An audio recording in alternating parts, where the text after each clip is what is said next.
প্রিয় শিক্ষার্থীরা, আজকের ক্লাসে আমরা বই পড়া গদ্যের যে কবি পরিচিতি, পাঠ পরিচিতি, এমসিকিউ এবং সৃজনশীল এই বিষয়গুলো পড়ব। তো গত ক্লাসে আমরা এই বই পড়া গদ্যের এই পাঠটি আমরা পড়েছিলাম। তো তোমরা চাইলে গত ক্লাসের ভিডিওটি দেখে নিতে পারো। তো প্রথমেই আমরা কবি পরিচিতিটা পড়ে নেই। বই পড়া লিখেছেন প্রমথ চৌধুরী। আচ্ছা, তো আমরা প্রমথ চৌধুরীর কবি পরিচিতি বা লেখক পরিচিতি যাই বলো না কেন এটা পড়বো। ওকে,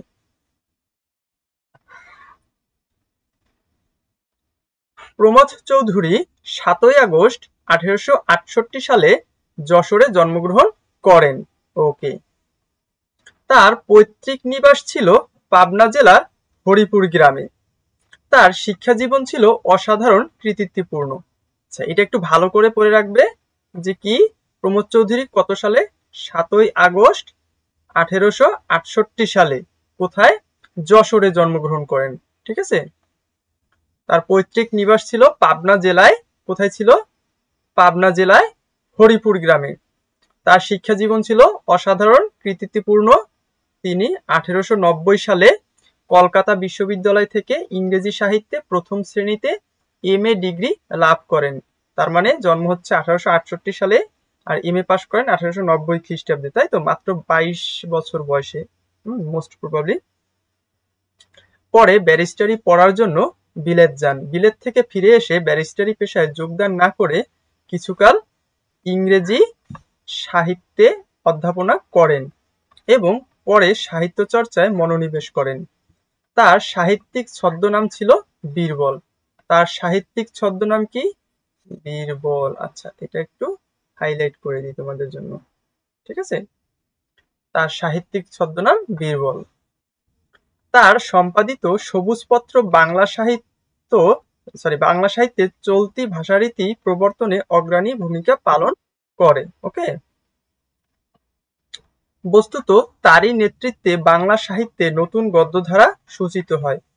তার উল্লেখযোগ্য গ্রন্থ বীরবলের হালকথা, রায়তের কথা, চার ইয়ারি কথা, আহুতি, প্রবন্ধ সংগ্রহ, নীললোহিত, সনেট পঞ্চদশ, পদচারণ ইত্যাদি। প্রমথ চৌধুরী 2রা সেপ্টেম্বর কত তারিখে? 2রা সেপ্টেম্বর 1946 সালে কলকাতায় পরলোক গমন করেন। ক্লিয়ার? তো কবি পরিচিতিটা আরো একবার তোমরা একটু টেনে টেনে দেখবে। ঠিক আছে প্রিয় শিক্ষার্থী, আমাদের চ্যানেলের ভিডিওগুলো যদি তোমার পড়াশোনায় একটু হেল্প করতে পারে তবে আমাদের চ্যানেলটি সাবস্ক্রাইব করে দিতে পারো। এই ভিডিওটি ভালো লাগলে একটি লাইক দিও। আমাদের ভিডিওর মাধ্যমে যদি তুমি পড়াশোনায় একটু উপকৃত হও তবেই আমরা সার্থক।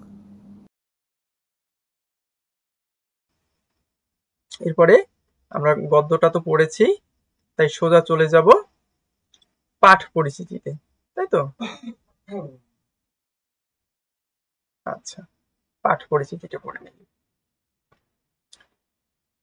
বই পড়া প্রবন্ধটি প্রমথ চৌধুরীর প্রবন্ধ সংগ্রহ থেকে নির্বাচন করা হয়েছে। আচ্ছা, কোথা থেকে নির্বাচন করা হয়েছে? প্রবন্ধ সংগ্রহ থেকে। সিম্পল একটা নাম দিছে, কোনো আলাদা কোনো নাম দেয়নি। যেহেতু বই পড়া এটি একটি প্রবন্ধ, তাই আপনার এটার নাম হচ্ছে প্রবন্ধ সংগ্রহ। ওকে, একটি লাইব্রেরির বার্ষিক সভায় প্রবন্ধটি পঠিত হয়েছিল। আমাদের পাঠচর্চার অনভ্যাস যে শিক্ষা ব্যবস্থার ত্রুটির জন্য ঘটেছে তা সহজেই লক্ষণীয়। আর্থিক অনটনের কারণে অর্থকরী নয় এমন সবকিছুই এদেশে অনর্থক বলে বিবেচনা করা হয়। সেজন্য বই পড়ার প্রতি লোকের অনীহা দেখা যায়। শিক্ষা প্রতিষ্ঠান থেকে লব্ধ শিক্ষা পূর্ণাঙ্গ নয় বলে ব্যাপকভাবে বই পড়া দরকার। কারণ সুশিক্ষিত লোক মাত্রই স্বশিক্ষিত, সেই বিখ্যাত কথাটা। যথার্থ শিক্ষিত হতে হলে মনের প্রসার দরকার। তার জন্য বই পড়ার অভ্যাস বাড়াতে হবে। এর জন্য লাইব্রেরি প্রতিষ্ঠার প্রয়োজন। বাধ্য না হলে লোকে বই পড়ে না। লাইব্রেরিতে লোকে নিজের পছন্দ অনুযায়ী বই পড়ে যথার্থ শিক্ষিত হয়ে উঠতে পারে। প্রগতিশীল জগতের সঙ্গে তাল মিলিয়ে চলার জন্য সাহিত্য চর্চা করা আবশ্যক বলে লেখক মনে করেন। ক্লিয়ার? এরপরে আমরা বহু নির্বাচনীতে চলে এসেছি। বই পড়া প্রবন্ধে লেখক লাইব্রেরিকে কিসের উপর স্থান দিয়েছে? অর্থাৎ লাইব্রেরি কিসের ঊর্ধ্বে? সেটা কি হাসপাতালের ঊর্ধ্বে? হাসপাতালের সমকক্ষ বলেছিল, যে হাসপাতালের সমান সমান হওয়া উচিত। আর স্কুল কলেজের ঊর্ধ্বে, কারণ স্কুল কলেজে কি হয়, তোমার ইচ্ছার বিরুদ্ধে, একজন স্টুডেন্টের ইচ্ছার বিরুদ্ধেও জোর করে মুখস্থ করানো হয় কোনো জিনিস, তাই না, গলদকরণ করানো হয়। তাই স্কুল কলেজের থেকে বই পড়া, দুঃখিত, লাইব্রেরি উপরে, কারণ কি লাইব্রেরিতে মানুষ গিয়ে নিজের ইচ্ছায় বা স্বেচ্ছায় বই পড়ে, আর সেখানে জ্ঞানের একটা সমাহার থাকে। তাই লেখক লাইব্রেরিকে স্কুল কলেজের উপর স্থান দিয়েছে। উত্তরটা হবে স্কুল কলেজ। ক্লিয়ার? আচ্ছা, এরপরে স্বশিক্ষিত বলতে বোঝায়, স্বশিক্ষিত মানে কি? সৃজনশীলতা অর্জন, বুদ্ধির জাগরণ, সার্টিফিকেট অর্জন, উচ্চশিক্ষা অর্জন। স্বশিক্ষিত মানে কি? নিজের বুঝে, নিজের মেধায় শিক্ষিত হওয়া। ঠিক আছে, তুমি অনেক কিছু বুঝতে পারো যখন, অর্থাৎ এই একটা বিষয়ে সৃজনশীল হবা, তখনই তুমি স্বশিক্ষিত। তাহলে উত্তরটা হবে সৃজনশীলতা অর্জন। ক্লিয়ার? পড়ালেখা করো মোবাইল ফোনে আর জিতে নাও আকর্ষণীয় কম্পিউটার, ল্যাপটপ ও আইফোন। অষ্টম, নবম ও দশম শ্রেণীর শিক্ষার্থীরা প্রতি মাসে মাত্র 450 টাকা থেকে সহজ শেখা অনলাইন ক্লাসে ভর্তি হতে পারবে এবং ঘরে বসেই মোবাইল ফোনে যতবার ইচ্ছা ততবার ক্লাসের ভিডিওগুলো দেখতে পারবে। তাই দেরি না করে এখনই ভর্তি হও সহজ শেখায় আর সুযোগ পাও আকর্ষণীয় পুরস্কার জেতার। বিস্তারিত জানতে ঘুরে আসো আমাদের ওয়েবসাইট এবং ফেসবুক পেজে, অথবা এখনই কল করো ভিডিওর সাথে দেয়া নাম্বারে। এরপরে উদ্দীপকটি পড়ি। পড়িলে বই আলোকিত হই, না পড়িলে বই অন্ধকারে রই। আচ্ছা, উদ্দীপকটির ভাবার্থ বই পড়া প্রবন্ধের কোন বাক্যে বিদ্যমান? জ্ঞানের ভান্ডার ধনের ভান্ডার নয়, শিক্ষা কেউ কাউকে দিতে পারে না। না, এটা তো এই কথা বোঝায় না। সুশিক্ষিত লোক মাত্রই স্বশিক্ষিত। হ্যাঁ, জ্ঞানের আলোতে থাকতে হলে তোমাকে নিজে নিজেই নিজের ইচ্ছায় বই পড়তে হবে, তাই না? আমাদের বাজারে বিদ্যাদাতা অভাব নেই। তো উত্তর হবে সুশিক্ষিত লোক মাত্রই স্বশিক্ষিত, তাই না? যারা তোমার সুশিক্ষিত তারাই আসলে স্বশিক্ষিত, নিজের ইচ্ছায় বই পড়েই তারা স্বশিক্ষিত হয়েছে। উদ্দীপকের ভাবার্থ বই পড়া প্রবন্ধের যে ভাবকে নির্দেশ করে তা হলো জ্ঞানার্জনের মাধ্যমে মৌলিকত্ব অর্জন, শিক্ষাযন্ত্রের বিকশিত হওয়া, শিক্ষকের মাধ্যমে বিকশিত হওয়া। আচ্ছা, তাহলে উত্তরটা হবে কি? জ্ঞানার্জনের মাধ্যমে মৌলিকত্ব অর্জন, শিক্ষাযন্ত্রের মাধ্যমে বিকশিত হওয়া, শিক্ষকের মাধ্যমে বিকশিত হওয়া। তাহলে আমরা দেখলাম যে জ্ঞানার্জনের মাধ্যমে মৌলিকত্ব অর্জন এটা তো হবেই, তাছাড়া শিক্ষাযন্ত্রের মাধ্যমে বিকশিত হওয়া এটাও হবে, কিন্তু শিক্ষকের মাধ্যমে বিকশিত হওয়া এটা হবে না। তাহলে উত্তরটা হবে প্রথমটি এবং পরেরটি। ঠিক আছে, 1 এবং 2। আচ্ছা, এরপরে কি? সৃজনশীল প্রশ্ন। আচ্ছা, আমি তোমাদের জন্য কষ্ট করে এই সৃজনশীল প্রশ্নগুলো প্রশ্ন এবং উত্তরের একটা পিডিএফ তৈরি করে রেখেছি।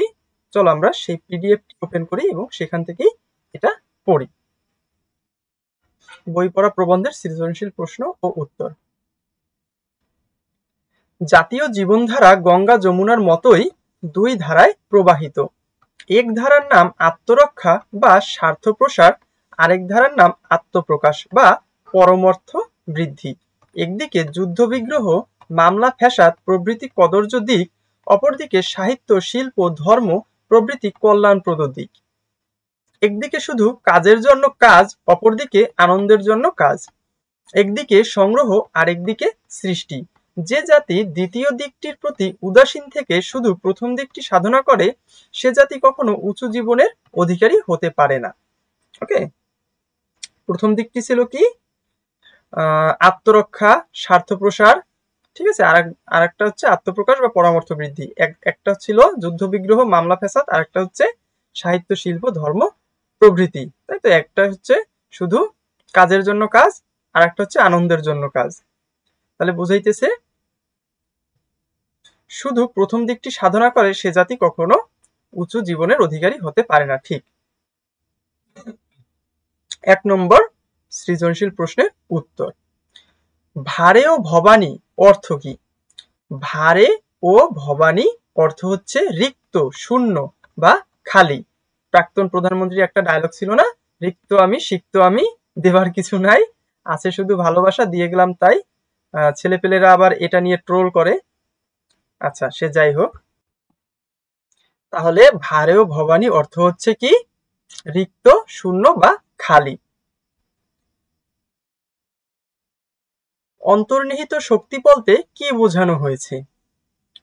অন্তর্নিহিত শক্তি বলতে মানুষের মধ্যে সুপ্ত থাকা মানসিক ও বুদ্ধিবৃত্তিক ক্ষমতাকে বোঝানো হয়েছে। এই শক্তি প্রত্যেক মানুষের মধ্যেই বিদ্যমান, তবে সেটিকে জাগ্রত ও বিকশিত করতে প্রয়োজন সঠিক দিক নির্দেশনা, জ্ঞানচর্চা এবং নিজস্ব প্রচেষ্টা। লেখকের মতে প্রকৃত শিক্ষক তার ছাত্রের অন্তর্নিহিত শক্তিকে উদ্বোধিত করতে পারে, অর্থাৎ ছাত্রের মনের গভীরে লুকিয়ে থাকা সম্ভাবনা ও প্রতিভাকে উন্মোচিত করেন। এই শক্তি মানুষকে স্বশিক্ষিত করে তোলে এবং তাকে আত্ম উন্নতির পথে পরিচালিত করে। লেখকের দৃষ্টিতে অন্তর্নিহিত শক্তি মানুষের ব্যক্তিত্ব ও মেধার মূলে অবস্থান করে। এই শক্তির বিকাশ ঘটলে মানুষ নিজে থেকে জ্ঞান অর্জন করতে সক্ষম হয় এবং তার মন সরল, সচল ও সমৃদ্ধ হয়ে ওঠে। এটি মানব জীবনের প্রকৃত উন্নতি ও সাফল্যের অন্যতম চাবিকাঠি। আচ্ছা, এরপরে গ নম্বর প্রশ্ন।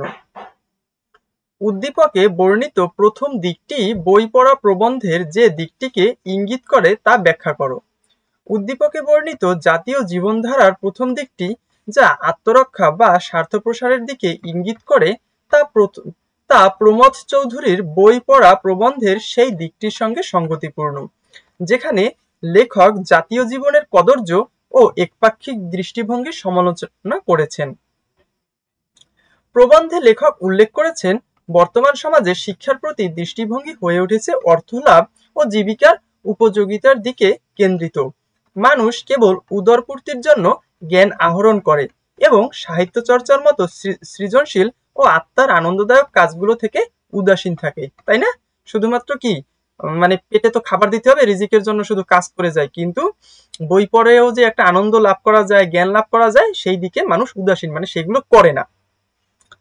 উদ্দীপকে বর্ণিত সংগ্রহ, মামলা ফ্যাসাদ এবং কদর্য দিকগুলি ঠিক তেমনি একান্তভাবে আত্মকেন্দ্রিক ও স্বার্থমুখী প্রবৃত্তিকে চিহ্নিত করে, যা কেবল ওই যে প্রথমটা কি মামলা ফ্যাসাদ, টাকা আয় করো, তারপরে কি স্কুল কলেজে যাও, একটা কিছু হও, সেটা হইতে পারে ডাক্তার ইঞ্জিনিয়ার হও, খাও দাও, ছেলে মেয়ে বানাও আর মারা যাও। এটা একদিকে, আর একদিক হচ্ছে ধর্মচর্চা, জ্ঞান চর্চা, বিজ্ঞান চর্চা, মানব জাতির কল্যাণ করা, তাই না? সেটা আবার অন্য সাইডে, সেটাই বলছে, যা কেবল জীবন ধারণের প্রয়োজনীয়তা মেটায়, কিন্তু মানব জীবনের গভীরতর ও মহৎ উদ্দেশ্যগুলোকে অবহেলা করে। আচ্ছা, লেখক বলেন, আমাদের শিক্ষা ব্যবস্থা বিদ্যে গেলানো এবং নোট মুখস্থ করার মাধ্যমে ছাত্রদের মনের স্বাধীনতা ও সৃষ্টিশীলতাকে দমন করে। এর ফলে শিক্ষার প্রকৃত উদ্দেশ্য, যা আত্মপ্রকাশ ও মানবিক সৃজনশীলতার বিকাশ, তা উপেক্ষিত হয়। সুতরাং উদ্দীপকে বর্ণিত প্রথম দিকটি বই পড়া প্রবন্ধের সেই দিকটিকে নির্দেশ করে, যেখানে লেখক আমাদের জাতির অর্থমুখী এবং কেবলমাত্র কাজের জন্য কাজ করার প্রবণতার সমালোচনা করেছেন। এটি মানবজাতির উন্নতি ও মহত্ব অর্জনের পথে একটি বড় প্রতিবন্ধক বলে তিনি মনে করেন। বুঝতে পেরেছ? অর্থাৎ আমাদের শুধু ওই প্রথম দিকটি নিয়ে পড়ে থাকলে হবে না, উদ্দীপকের যে দ্বিতীয় দিকটি কথা বলছে সেই দিকটি নিয়েও আমাদের সাধনা করতে হবে বা কাজ করতে হবে। ঠিক যেরকম লেখক বলেছেন যে নিজের ইচ্ছায় স্বইচ্ছায় বই পড়তে হবে, জ্ঞান অর্জন করতে হবে। আচ্ছা, উদ্দীপকে পরামর্শ বৃদ্ধির প্রতি যে গুরুত্ব দেওয়া হয়েছে তা বই পড়া প্রবন্ধের লেখকের মতকে সমর্থন করে। মন্তব্যটির বিচার করো। অবশ্যই সমর্থন করে।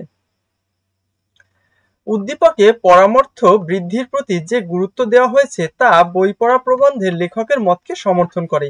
এই মন্তব্যটি যথার্থ, কারণ প্রমথ চৌধুরী বই পড়া প্রবন্ধে সাহিত্য ও শিক্ষা চর্চার মাধ্যমে আত্মার উন্নতি ও মানবিক মনের পরিপূর্ণতা অর্জনের উপর বিশেষ গুরুত্ব দিয়েছেন, যা উদ্দীপকে বর্ণিত পরমার্থ বৃদ্ধির ধারণার সাথে পুরোপুরি সঙ্গতিপূর্ণ। তাই তো?